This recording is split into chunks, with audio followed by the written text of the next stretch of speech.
The time is just gone 9:34 a.m. as we continue with the show this morning, and we are now going to take a look at the up and coming second annual South African Black Muslims Conference, and we are joined by the conference spokesperson, Brother Tahir Maepa. Tahir, assalamu alaikum wa rahmatullahi wa barakatuh. Jummah Mubarak to you, and welcome, my brother. Wa alaikum salam wa rahmatullahi wa barakatuh. Jummah Mubarak to you, Inyat. Thank you very much for having me. Yes, obviously with COVID-19, we know the first annual conference that had taken place and it was put on hold. But now that we are back on track and we are now seeing this up and coming second annual South African Black Muslim Conference. But before we get to this conference, the new one, let's just talk a bit about the rationale, about the thinking, about the wisdom behind having a conference of this nature, Tahir. Yes, as you said that we had to delay the second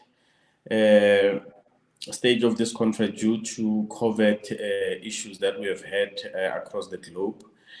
The rationale behind the conference, the founding members of the Gauteng Muslim Shura Council, they are the ones who put together this idea of having a South African Muslim conference.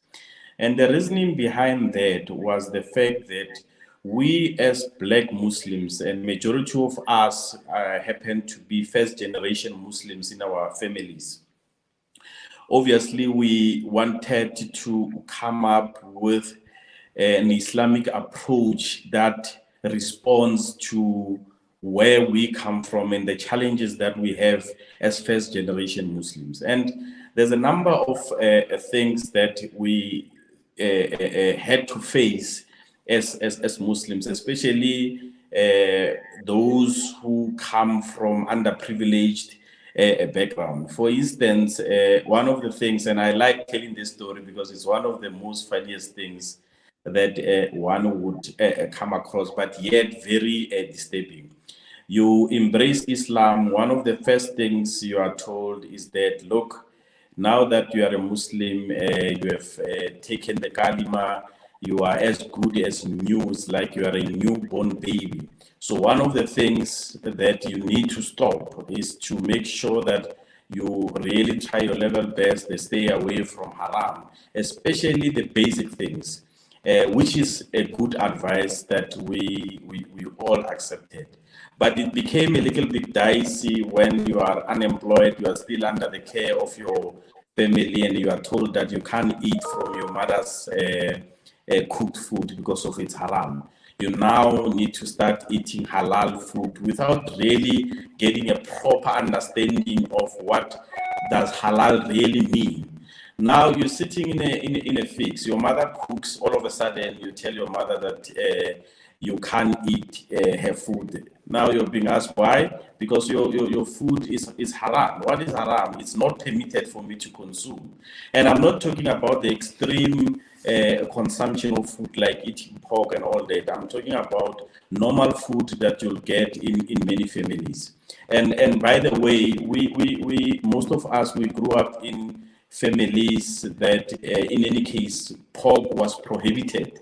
It was never eaten, but other things also, obviously, it became very dicey. Now, there's two things to this.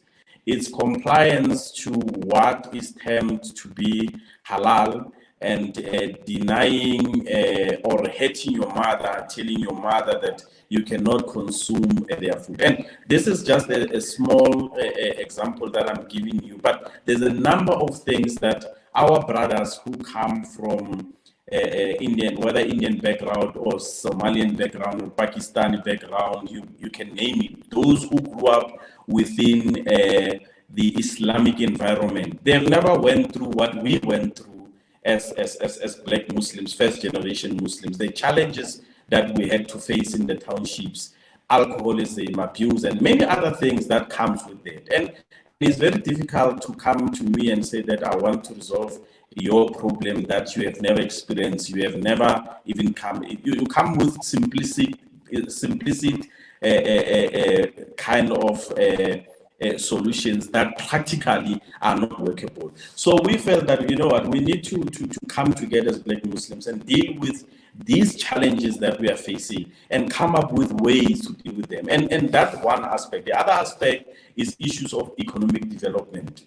We all know that we are faced with a lot of economic challenges, all of us, be it black, Indian, white, and we're all going through a challenge. But our challenges are unique in many fronts. And Alhamdulillah, we are very grateful to our Indian brothers and sisters because they really held our hands into Islam, assisted us in many ways. You know, the kind of assistance that we have received from our Indian brothers, it's unparalleled. If it wasn't because of that support, most of us would have given up being Muslims because you happen to be your only way, the only person or in your family who's a Muslim. However, we felt that as the Shura, as Black Muslims, we cannot allow a situation where every generation is dependent on others for economic development. We need to come up with our own economic initiatives, obviously with the help of other Muslims, but we need to start building up our economic possibilities so that we can also be whole Muslim. Because without the economic aspect of things, it's very difficult to practice any religion. It's very difficult for you to live as a human being. It's very difficult for you to look after your families and provide. And for us to be able to do that, we needed to.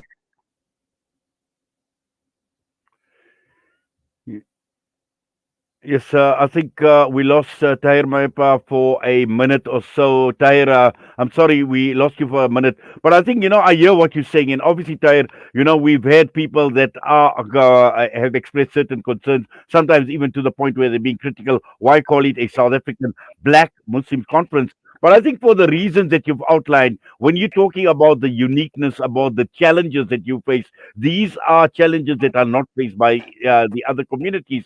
And when one looks at South Africa, when one looks at Islam in South Africa, where traditionally we had this makeup of Indian and Malay Muslims that made up the bulk of the Muslim population, we here for years and years and years, we basically settled communities and not appreciating the fact what other communities are going through, the challenges that people are going through, and sometimes we are so far removed that we don't appreciate these challenges that you had mentioned, and that is the reason why it's important to address these challenges because you are in the cold face, you are facing it on a day-to-day basis, but also at the same time is other Muslim communities where we see the face of the Muslim Ummah that has changed in South Africa. Now we're not only talking about Indian, we're not only talking about Malay Muslims, we're not talking about South African local black Muslims. We've got Muslims from right across the entire world. So this entire face has changed and it does require a different approach. Absolutely, and this is where we are coming from, and a lot of people came to us, and people were really critical about the fact that we now want to racialize the whole thing, and I think even ourselves we must take a bit of blame. We didn't do enough to explain in detail the rationale behind it. But the question is that who do you explain it to, and how do you do that? But nonetheless, over the years, especially post the first conference, we really had a lot of engagements with a number of institutions, Jamiat. We spoke to other ulemas who also wanted to understand, business people, Indian business people who also came and said, but you know what, we want a situation where we become one ummah and we work together. I said, and our answer has always been, that's exactly what we want to achieve, but we don't want to come into the one ummah ideal situation as beggars, as people who are always dependent. We want to come in as whole Muslims, as equals in many fronts, like the way the Prophet did when they went into Hijrah. You know, you had to equalize the environment of Muslims. They must feel Islam to be their own, not to be strangers in their own religion. But for us to be able to do that, we're going to need assistance. And that kind of assistance, it should not be conditional assistance. It should just be assistance in making sure that you help us to move towards that ideal situation that we want. And alhamdulillah, a lot of our Malay and Indian Muslims, they came to the party, they have assisted us. And if you look at the condition of black Muslims in the township, has really improved massively. And that's exactly what we wanted to do. We started to run our own madrasas. We started to run our own masjid. We're starting to run our own little businesses with the help of other Muslim communities. And it makes us to really be able to be part of the bigger community of Muslims. Yes. Now let's just talk about this second conference that is taking place. When is it? What can be expected? What is the theme of this second conference going to be, Tahir?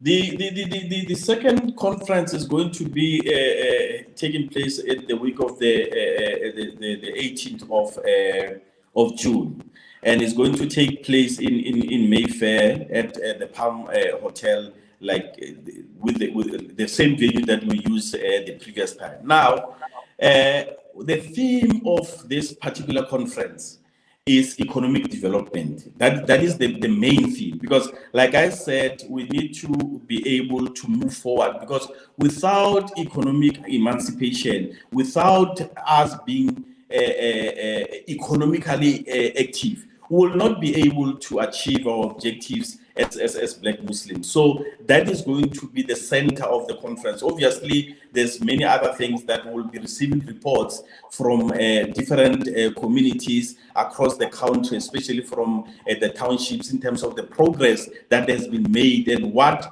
other initiatives we can advance to assist one another to be able to grow. Yes, and for people wanting to attend? Pardon? For people wanting to attend the conference, yes, what do they need look, to do? everybody is welcome to attend the conference. We have a link that we have distributed where people must apply to be able to, and the issue of application is not for purposes of trying to say that certain people can attend, but it's for logistics. It's very difficult to arrange conferences because conferences are very expensive. You anticipate 200 people, only 50 people pitches, and you have already spent a lot of money for that. So there's those kinds of logistics that we believe needs to be addressed. So far, we have 150 people who have already registered for that. We still have space for other people to register, and we encourage people to register, and we also encourage our other communities, our Indian Muslims to also register. Yes, they may not necessarily physically participate, but to be part of that so that they can also see exactly what we are doing and what we want to achieve out of this initiative. Well, inshallah, we hope it all goes well, because I'm just looking at a message that has come through on screen, and I'm going to read it out. And it's from Sakumzi Mtumbeni, who says, it was on Friday, May the 20th, 2022, when President Cyril Ramaphosa has challenged the Black Business Council to work together with government to address the financing of empowerment transactions in the constrained economic environment and the mobilization of capital for black business to expand. So this is an opportunity for the South African black Muslim businesses to establish some kind of organization or protect to contribute as well.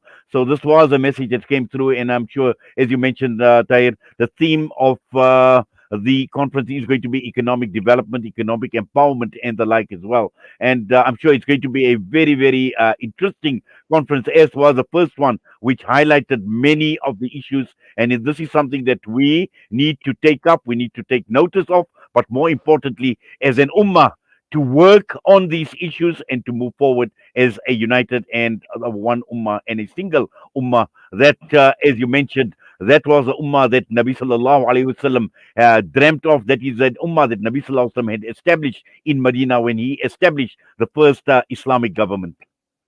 Inshallah, that's exactly what we want to achieve. And like I said earlier on, this is not an exclusion to anybody. We want everybody to get involved, because for us to achieve this, we are going to need help. And one of the things that I will be presenting during the conference is issues of collaboration with our Indian Muslims, especially in the business sector, because there's a lot of wealth of experience that we don't have. So we're going to need people who are going to take us along to help us that we build sustainable businesses. We don't want businesses that will run for 6 weeks. After 6 weeks, it has collapsed. We want sustainability. And that sustainability comes from experience, and we are going to need better assistance. Well, Tahir, Jazakallah khairan so much. And personally, I like what I am hearing coming out from you this morning, inshallah. And Allah subhanahu wa ta'ala accept, Allah subhanahu wa ta'ala reward your efforts. Allah grant you success and the organization success in the up and coming conference, inshallah. Have yourself a wonderful Jummah. Assalamu alaikum wa rahmatullahi wa barakatuh. Wa alaikum salam wa rahmatullahi wa barakatuh. Tahir Maepa joining us this morning, and we're going to go for a break. We come back, we'll be joined by the daughter of the late Imam Abdullah Harun Rahimahullah, Fatima Harun Masood.